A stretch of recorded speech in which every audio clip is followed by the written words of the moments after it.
Hi everyone, welcome back to our product liability series. The last time out, we gave a brief introduction to the subject of product liability and product recalls. But today we'll be digging a little bit deeper, talking about some recent product recalls, what is meant by strict liability, and then the enforcement mechanisms in terms of the Consumer Protection Act. We will also specifically be focusing on how the Consumer Protection Act has changed product liability claims in South Africa. And then lastly, we will discuss the purpose of the South African Health Products Regulatory Authority. Wesley, we've had some noteworthy product recalls recently, right? Yes, we have, Andy. So the first notable recall that I found was a global retailer of household, entertainment, and health products. And the company issued a global voluntary recall in respect of some of its sleep apnea machines in 2021. And this was done because of potential health risks that were related to the foam inside the machines.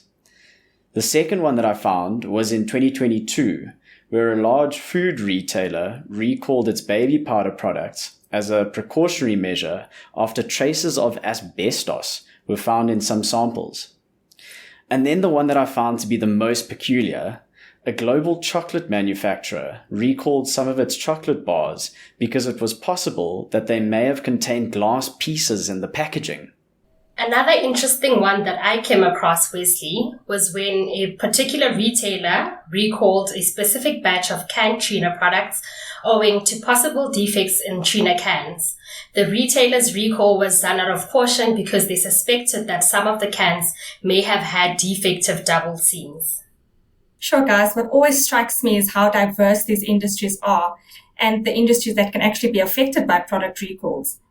It really can happen to anyone that a product needs to be recalled, either voluntarily out of caution or sometimes even mandatorily. But thanks for those updates, guys. Barmarie, I think it might be beneficial for our listeners just to have a quick recap on what a product recall is. Do you mind if I ask you to just bring us back up to speed on it? Of course, Sanjosha. So a recall refers to the removal of a specific batch or a number of batches of a certain product from the market, a variety of reasons really, such as safety threats or poor quality. Recalls, however, differ from withdrawals, where all products are removed from the market rather than in specific batches. When a batch is recalled, all products within the batch need to be separated in order to avoid any further contamination. By separating the product straight away makes it easier to return the defective products to the actual producer. Sure, I'm sorry to jump in here, but I was just wondering, you mentioned that the goods are returned to the producer. Does the distributor need to arrange to have the goods delivered back to the producer? Who's ultimately responsible for this? That is actually a very good question, Andrusha. Sometimes it is the distributor who returns the goods, but very often the producer will collect the recall goods and then credit the distributor's account for the recalled goods. Oh, okay. So are you saying that once the recalled goods are returned to the producer, there's no further duty on the distributor, or is there any other duty on the distributor? Oh no, so unfortunately it doesn't stop right there for the distributor. There is still one other thing that the distributor needs to do. If he realizes that he sold any defective products to any of his customers, he needs to immediately notify these customers of the recall and tell them to refrain from using the product. Sure, interesting stuff. Do you mind taking us through the meaning of strict liability and what that would mean for our suppliers? So, Section 61 of the Consumer Protection Act provides that suppliers of goods are liable for harm that flows from supplying unsafe goods, product defects, or even inadequate instructions provided to consumers. The liability for these goods is strict in the sense that it arises regardless whether the harm is as a result of negligence on the part of the supplier, meaning that a consumer does not have to prove negligence or fault on the part of the supplier to claim damages for a defective product. Instead, the consumer only needs to prove that the product was defective and has actually caused harm. And would this liability apply to any particular levels of the supply chain? Not really. So according to Section 61 of the CPA, strict liability applies to producers, importers, distributors, and retailers of goods. So it really is a wide range. Sure. Okay. My understanding is that Section 61 of the Consumer Protection Act also provides some defenses that suppliers can rely on.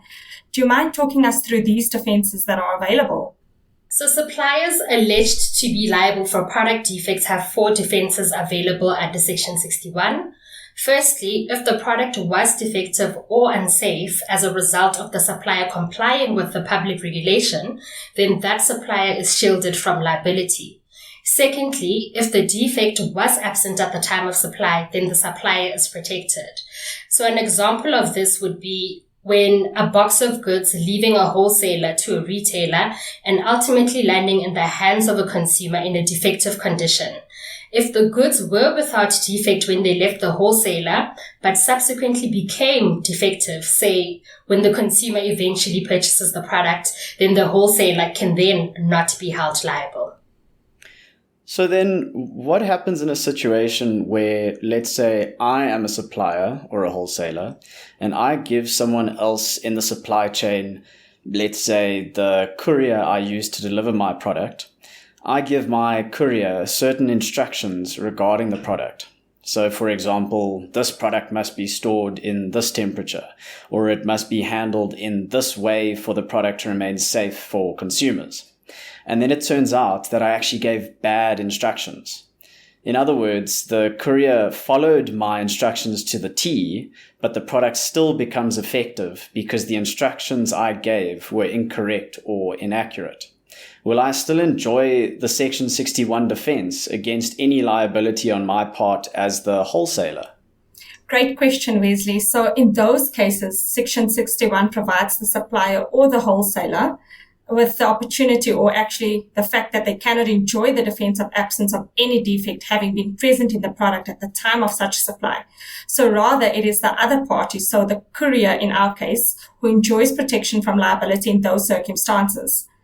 But are there perhaps any other defenses that you could perhaps think of, Wes, that would be available to suppliers?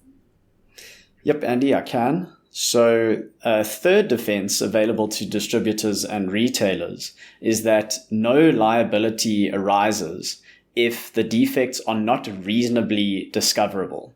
So in other words, that it would not be reasonable to expect the distributor or retailer to have discovered the defect. A simple example of this would be a new medication, which causes side effects that were not detected during clinical trials before the medication was marketed. In those circumstances, it could be argued that the adverse side effects of the medication were not reasonably discoverable and that the supplier therefore ought not to be held liable. And then a fourth defense that I can think of is a time bar, which is very similar to what we call prescription. That if a claim for damages is brought more than 3 years after the harm or loss occurred, then the supplier cannot be held liable. Thanks, Wes. I think that sums up a good overview of strict liability under Section 61 and what that actually means. I think in our next podcast, we will expand a bit more into the fourth defense that you just mentioned, being prescription. But for now, I think let's move on to something a bit different. We know that the Consumer Protection Act provides various mechanisms that consumers can use to enforce their rights. As I mentioned earlier on, in our next session, we will elaborate on prescription in terms of the Consumer Protection Act, which has been expanded to include not only physical harm, but also economic harm, meaning that consumers can now claim damages for economic losses, such as loss of income as a result of a defective product. But for now, that's goodbye, and I hope our listeners enjoyed the session. Thank you, guys. Thanks, Andrusha and Wesley. This is great. Thanks, Andy and Bar. It was great chatting today.